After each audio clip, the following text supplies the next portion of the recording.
Friends, welcome to our channel study with Sonali. तो आज का करंट अफेयर का सेशन स्टार्ट हो रहा है। पहला क्वेश्चन है, which female player has won the FIFA best player award 2023। वो कौन सी फीमेल प्लेयर है, किस महिला खिलाड़ी ने फीफा सर्वश्रेष्ठ खिलाड़ी का खिताब जीता है? तो वो है आटियाना बोनमाटी। क्या नाम है? एटाना बोनमाटी। एटाना बोनमाटी कहाँ से बिलोंग करती है? तो ये स्पेन की रहने वाली है। कहाँ की है? स्पेन की रहने वाली है। उसके बाद फीफा बेस्ट प्लेयर के कैटेगरी में ही मेल कैटेगरी में देखते हैं। एटियाना बोनमाटी जो है वो फीमेल कैटेगरी में जीती है, और मेल कैटेगरी में कौन जीता है? तो है लियोनेल मेसी। क्या नाम है इनका? Lionel Messi. ये अर्जेंटीना से हैं। कहाँ से हैं? अर्जेंटीना से। तो ये दोनों क्लियर हो गया। उसके बाद जब ये दोनों का नाम हम देखें, उसके बाद एटाना बोनमाटी जो है, एटाना बोनमाटी और लियोनेल मेसी, ये दोनों ने ही बैलन डी ओर पुरस्कार भी जीता है। बैलन डी ओर, बैलन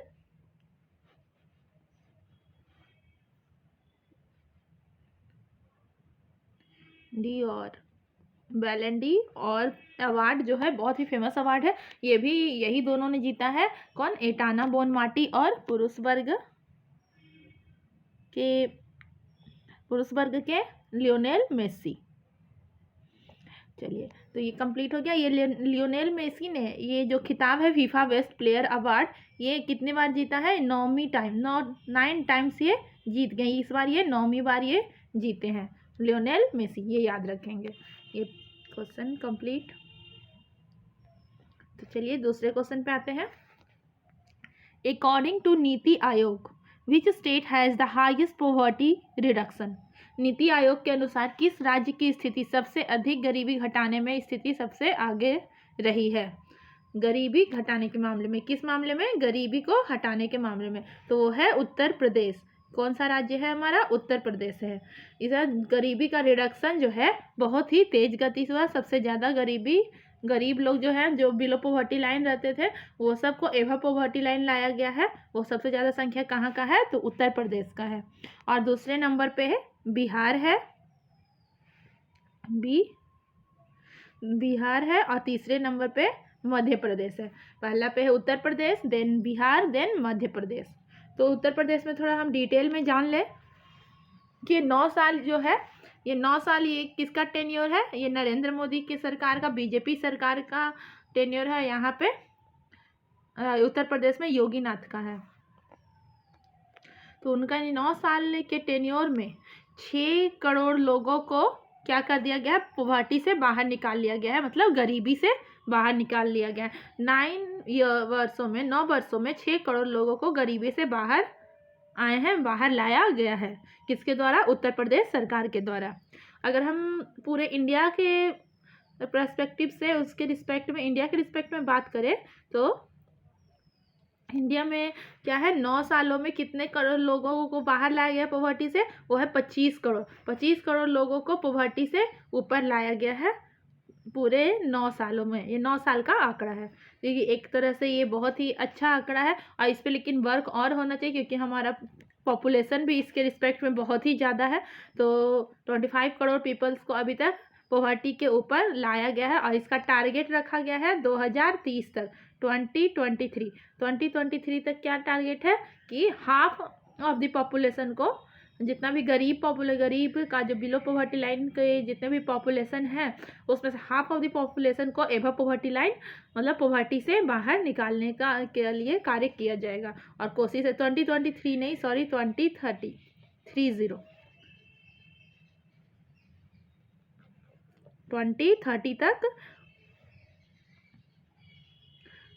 तक क्या है? आधा पॉपुलेशन को, गरीबों के जो आधा पॉवर्टी लाइन के नीचे जो रहते हैं, उन्हें ऊपर लाने का टारगेट रखा गया है 50% ऑफ द पॉपुलेशन को। अगला क्वेश्चन, एक त्योहार है jallikattu. Jallikattu is held on which day of Pongal festival. Jallikattu जो सेलिब्रेट किया जाता है ये पोंगल फेस्टिवल के दौरान ही सेलिब्रेट किया जाता है। ठीक है, तो यहाँ पूछा गया है कि जल्लीकट्टू को पोंगल त्यौहार जब मनाते हैं उसके कौन से दिन, पोंगल 4 दिनों तक चलता है, तो इसमें कौन से दिन जो है जल्लीकट्टू मनाया जाता है, तो 3rd डे ऑफ पोंगल, तीसरा पोंगल के तीसरे दिन में जल्लीकट्टू को सेलिब्रेट किया जाता है। ये क्या है, ये ट्रेडिशनल स्पोर्ट है, कहाँ का, तमिलनाडु का। तमिलनाडु का ये पारंपरिक खेल है। यहाँ जल्लीकट्टू है, जल्ली मीन्स क्या होता है, जल्ली मीन्स होता है कि सोने का सिक्का या एक सोने का पोटली हो गया, सिक्कों से भरा हुआ पोटली, और कट्टू मतलब बांधना, कट्टू मतलब होता है बांधना। तो जो यहाँ पे क्या है इस खेल में कि एक साड़ होता है बैल, बुल के जो सींग होते हैं उसमें सोने की पोटली, सिक्कों से भरी हुई सोने की पोटली बांधी जाती है और उसमें उसको लड़ाया जाता है इंसान के साथ, तो जो जीतते हैं उनकी पोटली हो जाती है। इस तरह के खेल में बहुत बार होता है कि जो खेलने वाले हैं उनकी मौत भी हो जाती है। तो इस तरह से ये जल्लीकट्टू खेला जाता है और ये तमिलनाडु का पारंपरिक त्योहार है। नेक्स्ट क्वेश्चन ये है कल का, who is the 10th Sikh Guru. 10th Sikh गुरु कौन है, गुरु गोविंद सिंह। अब हम इनकी बातें क्यों कर रहे हैं, क्योंकि कल ही इनका प्रकाश पर्व, उनका जन्म दिवस था, तो मनाया गया है। वो कितने नंबर का, ये भी एग्जाम में पूछता है कि PSC में पूछा भी है एक आध बार। ये कितने नंबर का प्रकाश पर्व है, ये याद रखेंगे, 357th नंबर का प्रकाश पर्व है। ये किसके लिए, किसके बर्थडे के रूप में सेलिब्रेट किया जाता है, तो वो है 10th गुरु जो है सिखों के 10वें गुरु, गुरु गोविंद सिंह के जन्मोत्सव को मनाया जाता है प्रकाश पर्व के रूप में। ये गुरु गोविंद सिंह का जन्म कहाँ हुआ, तो गुरु गोविंद सिंह का जन्म पटना में हुआ है। कहाँ, पटना में हुआ है। और इनके पिता का नाम क्या था, तेग बहादुर। ये तेग बहादुर के ही पुत्र थे। ठीक है, चलिए, तो ये कंप्लीट हो गया। 10वें सिख गुरु कौन है, गुरु गोविंद सिंह। इनका भी प्रकाश पर्व मनाया गया है, कौन सा नंबर का, तो 357th नंबर का। कब मनाया गया, 17 जनवरी को, कल के दिन मनाया गया है 17 जनवरी को। आइए, तो अगला क्वेश्चन है पॉपुलर फास्टैग। अभी फास्टैग बहुत ही ज़्यादा न्यूज़ में है। Work on which technology. यहाँ पे फास्टैग के बारे में पूछ रहा है कि फास्टैग जो है वो किस टेक्नोलॉजी पे काम करता है। लोकप्रिय जो फास्टैग तकनीक है वो किस तकनीक पे काम करता है, तो वो है रेडियो फ्रीक्वेंसी आइडेंटिफिकेशन पहचान। Radio frequency identification technology, identification मतलब पहचानना, रेडियो फ्रीक्वेंसी पे ये काम करता है। जो ये फास्टैग है वो किस पे वर्क करता है, तो रेडियो फ्रीक्वेंसी आइडेंटिफिकेशन टेक्नोलॉजी पे वर्क करता है। ये फास्टैग है क्या, तो फास्टैग जो है उसे हम जान लेते हैं कि फास्टैग जो है ये है एक टोल टैक्स जो भरा जाता है। जो भी व्हीकल गाड़ी चलाते होंगे वो जानते होंगे, जो टोल टैक्स हम फील करते हैं, जो जमा करते हैं, तो वो हमें ऑनलाइन कराने का ये एक प्लेटफॉर्म प्रदान करता है फास्टैग। इसके जरिए हम ऑनलाइन टोल टैक्स को भर सकते हैं और इससे क्या होगा कि आवाजाही में, गाड़ियों की आवाजाही में कोई दिक्कतें नहीं आएंगी और ट्रैफिक भी कम लगेगा। तो इसलिए फास्टैग जो है एक एप्लीकेशन है और ये एक तरह से ऐप है जिसके थ्रू आप टोल टैक्स को भर सकते हैं। ये काम करता है रेडियो फ्रीक्वेंसी आइडेंटिफिकेशन पे। यहाँ पे जो है national highway authority of India के द्वारा क्या शुरू किया गया है, 1 व्हीकल 1 फास्टैग लॉन्च किया गया है नहाई के द्वारा। इसमें क्या है कि नहाई क्या है, NHAI, नहाई क्या है, ये national highway authority of India है। इसके द्वारा 1 व्हीकल 1 फास्टैग लॉन्च किया गया है ताकि इसको बढ़ावा मिल सके, लोग इसके बारे में ज़्यादा अवेयर हो और टोल टैक्स को इसके माध्यम से, फास्टैग के माध्यम से भर सकें। क्वेश्चन नंबर 6, ये एक एक्सरसाइज है अयोध्या एक्सरसाइज है अयोध्या। ये perform between navy of India and Thailand. India और थाईलैंड के नेवी के बीच में अयोध्या जो है एक्सरसाइज वो परफॉर्म किया गया है। अयोध्या, ये बेसिकली ये अयोध्या नाम पे पड़ा है और इसका मतलब क्या होता है, इसका मतलब होता है अजेय, अपराजेय जो भी हो, इसका मतलब है, जो मीनिंग है वो अजेय है।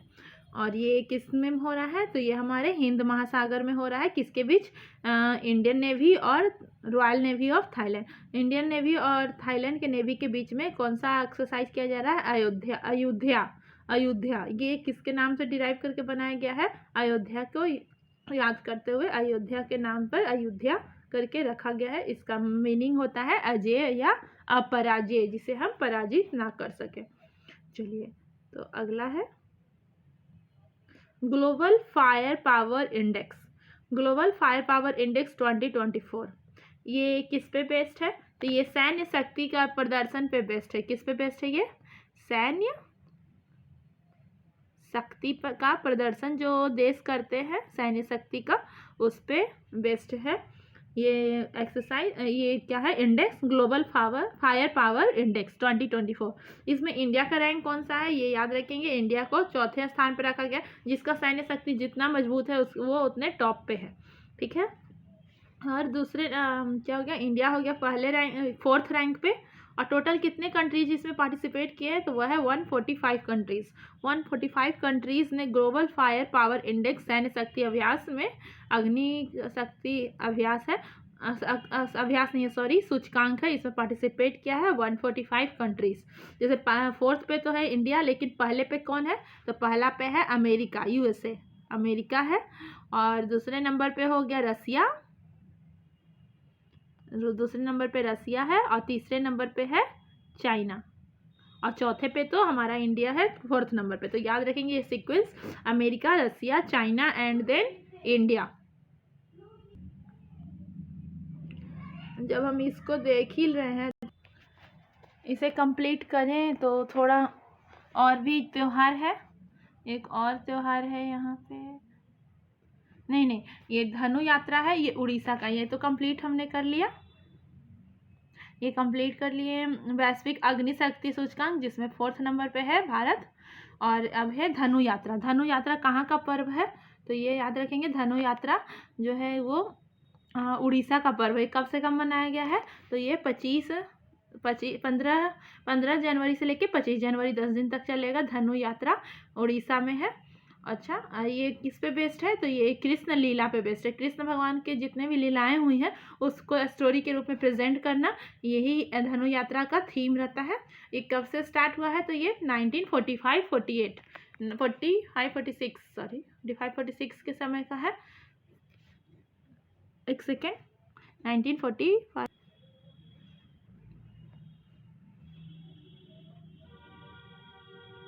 ये 1947-48 के समय का से सेलिब्रेट किया जा रहा है। किस पे बेस्ड है? तो कृष्ण लीला पे बेस्ड है। तो ये 9th क्वेश्चन, ये एमी अवार्ड से है। एमी अवार्ड 2024, 75th नंबर का ये एमी अवार्ड है 2024 का सीजन का। ये कौन सा, इसमें किस को क्या मिला है वो देख लेते हैं। तो बेस्ट कॉमेडी सीरीज में बेस्ट सीरीज का अवार्ड किसको मिला है? द बियर को। किसे मिला है? द बियर को। और ड्रामा सीरीज में बेस्ट सीरीज का अवार्ड मिला है सक्सेशन। याद रखना है, बेस्ट कॉमेडी सीरीज में किसे मिला है? बियर को। और ड्रामा सीरीज में किसे मिला है?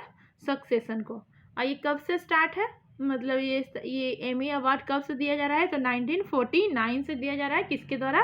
टेलीविज़न एकेडमी के द्वारा। टेलीविज़न एकेडमी के द्वारा 1949 से एमी अवार्ड्स दिया जा रहा है। इस बार 2024 का जो एमी अवार्ड है वो कितने नंबर का है? वो 75वीं नंबर का है। और उसमें बेस्ट कॉमेडी सीरीज किसे मिला है? द बियर को। और बेस्ट ड्रामा सीरीज का मिला है सक्सेशन को। ठीक है, वही हो गया। देन अगला क्वेश्चन है, ये है 9th India international science festival. 9th India international science festival IISF 2023 being organised in which state? कहाँ पे मनाया गया है? कौन सा? 9th Indian international science festival ये हरियाणा के फरीदाबाद में मनाया गया है। अभी सेलिब्रेट हुआ है कहाँ पे? हरियाणा के फरीदाबाद में अभी हो ही रहा है। कल से शुरू हुआ है ये, जो 17 से 20 जनवरी तक चलेगा। ये किसके द्वारा स्टार्ट किया जाता है? तो साइंस एंड टेक्नोलॉजी, विज्ञान और प्रौद्योगिकी विभाग के द्वारा ये शुरू किया जाता है। इसमें कितने देश पार्टिसिपेट किए हैं? तो 22 देशों ने यहाँ पार्टिसिपेट किया है। ठीक है, और इसका थीम क्या है? इसका थीम है science and technology public outreach in Amrit Kaal.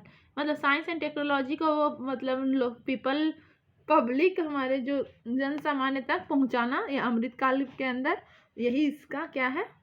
Theme है। क्या है? Science and technology public outreach, मतलब पब्लिक को क्या पहुंच तक पहुंचाना, ये अमृतकाल के अंदर। अमृतकाल तो आप जान ही रहे होंगे, जो 75 साल का हमारा स्टार्ट किया गया है वही है। तो उसके अंदर में क्या है कि हर पब्लिक तक पहुंचा देना साइंस एंड टेक्नोलॉजी को पूरी तरह से। तो ये हो गया हमारा थीम, जिसे याद रखेंगे, science and technology public outreach in Amrit Kaal.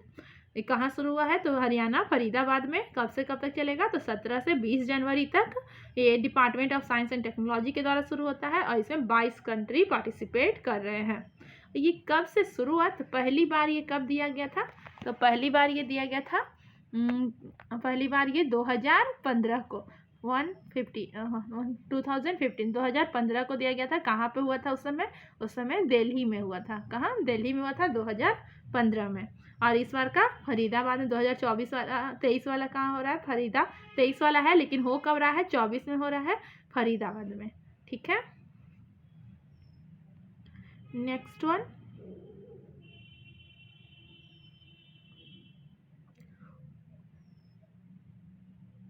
Operation launched by Indian army. Operation launched by Indian army to stop terrorist activities from Pakistan. Pakistan की तरफ से जो टेररिस्ट एक्टिविटीज़ होता है उससे रोकने के लिए एक ऑपरेशन इंडियन आर्मी के द्वारा एक ऑपरेशन लॉन्च किया गया है। तो उसका नाम क्या है? तो उसका नाम है सर्वशक्ति। क्या नाम है उस ऑपरेशन का?